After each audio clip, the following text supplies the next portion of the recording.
দূরের এক ছোট্ট গ্রামে থাকত এক গরিব ছেলে। তার নাম ছিল রঘু। গ্রামের শেষ প্রান্তে বাঁশ ঝাড়ের পাশে ছিল তার ছোট্ট একটা মাটির বাড়ি। বাড়িটার চাল খড়ের, বৃষ্টি হলে টুপটাপ করে জল পড়ত। তবু রঘুর মুখে কোনোদিন অভিযোগ শোনা যায়নি। ছোটবেলা থেকেই রঘু কষ্ট করে বড় হয়েছে। বাবা মা অনেক আগে। একদিন গ্রামের লোকজনের কথায়, আত্মীয়দের জোরে রঘুর বিয়ে হয়ে গেল। মেয়েটির নাম মাধবী।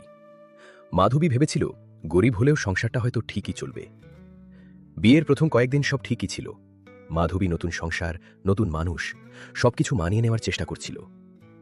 কিন্তু কিছুদিন যেতে না যেতেই মাধবী বুঝতে পারল এই সংসারে টাকা নেই, চাল ডাল কিনতে সমস্যা, নতুন কাপড় তো দূরের কথা, ঘরে নেই ঠিকমতো আসবাব, রাতে বাতাস ঢুকলে ঘরের কুপির আলো নিভে যায়। মাধবীর মন ভারী হতে লাগলো। সে রঘুকে বলতে লাগলো, এই গরিব ঘরে আর কতদিন থাকবো, তোমার তো কিছুই নেই। এরপর থেকেই শুরু হলো অশান্তি। প্রতিদিন ছোট ছোট কথা নিয়ে ঝগড়া। রঘু চুপ করে থাকতো, কিছু বলতো না, কিন্তু তার বুকের ভেতরটা ভেঙে যাচ্ছিল।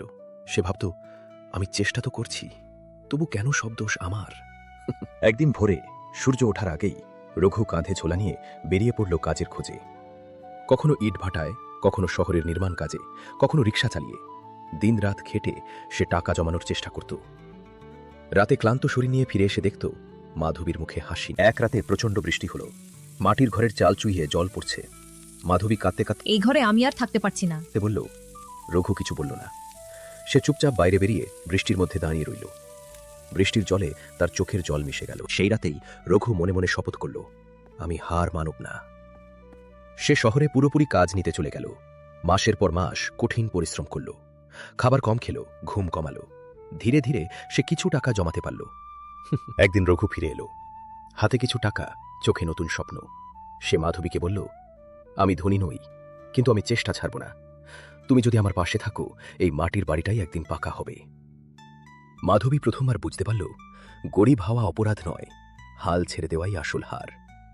তার চোখ ভিজে উঠল। সেদিন থেকে মাধবী রঘুর পাশে দাঁড়ালো।